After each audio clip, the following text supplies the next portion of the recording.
Valkotsi gazetining yaqinda e'lon qilgan bir maqolasiga asoslanganda, Xitoy rasmiy hujjatlar va Kompartiyaning tashviqotida atalmish Millatlar Ittifoqi nomi ostida assimilyatsiya planini texnik kuchaytgan.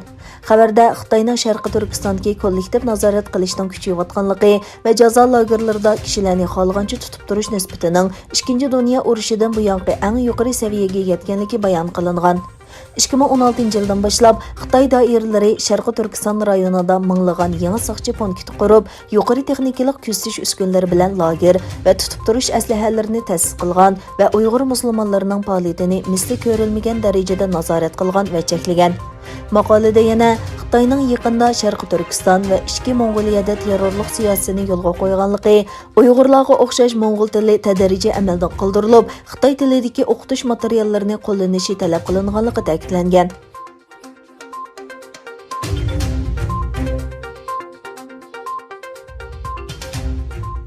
Avstraliya Kengash palatasi 2020 yillik tamojni o'zgartirish kirgizilgan loyihasi Uyg'ur qo'l ishchilari mahsulotini import qilishni cheklash qonun loyihasi uchun yig'in o'tkazib isbot anglashni qaror qilgan.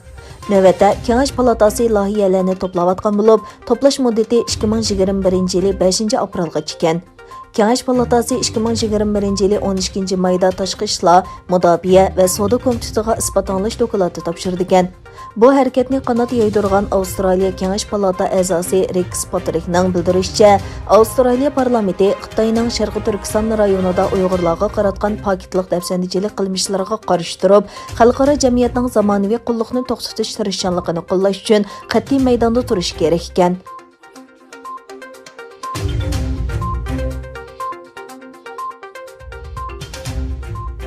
Xitoy elektronlik savdo magnati Alibabaning qurg'uvchisi Ma Yunning 2 oydan buyon ommaviy so'ringa chiqmaganligi, uning baholag'uvchilar umiki bo'ladigan televiziya programmasining eng oxirgi qismini qo'ldan berib qo'yishi ijtimoiy taratqularda g'ulg'ul qo'zg'adi. Beijingning Alibabaga qo'ygan cheklamasi bu vaqtdagi gumonlarni texnik kuchaytirdi.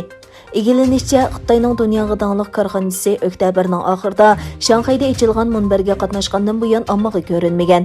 Ma Yun bu munbarda Xitoy hukumatining tuzumi va nazorat qilish sistemasini tanqid qilgan.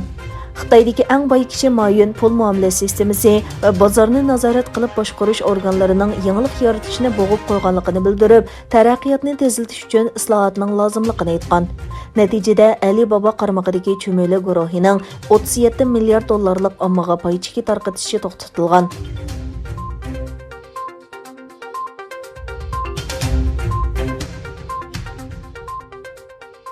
Xitoy Amerika Kengash palatasida ma'qullangan davlat mudofaa huquq berish qonuniga inkas qaytardi. Yer shari vaqt gezitining xabar qilishicha, Xitoy davlat mudofaa ministrligi Amerika Kengash palatasi tasdiqlangan loyiha haqida bayonot e'lon qilgan. Bayonotda buning sovuq munosabatlar urushi ruhiy holatini aks ettirganligini, bu qonun loyihasining Xitoyning ichki ishlariga aralashganligi o'tirg'a qo'yilgan. Amerika prezidenti Donald Trump 2020 yili 23 dekabr parlamentda ma'qullangan 740 milliard dollarlik 2021 yillik mudofaa xomchot qonun loyihasini rad qildi.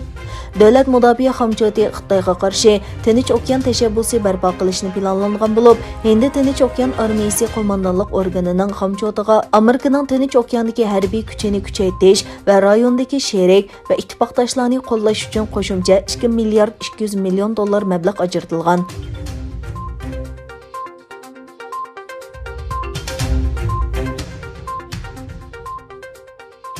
2017 yili dengiz qo'ltiqi rayonida boshlangan kriz mezgilida barliq munosabatlarni uzgan Saudiya Arabiston bilan Qatarning Fars qo'ltiqi hamkorlik kengashi boshliqlar yig'inidan ilgari chegarani qaytadan ochishga qo'shilganligi e'lon qilindi. Kuvayt hukumati Kuvayt amiri Nawaf Ahmad al-Sabahning Qatar amiri Sheyx Tamam bin Ahmad al-Sani va Saudiya Arabistonning vali ahdi Muhammad bin Salman bilan telefonda suhbatlashganligini e'lon qildi. Bayonotda dushanba kuni kechdan boshlab ikki davlat o'rtasidagi barliq chegaralarni ichish to'g'risida kelishim hosil qilinganligi va Saudiya Arabiston bilan Qatar o'rtasidagi barliq masalalarni hal qilish uchun murassa qilinganligi e'lon qilindi.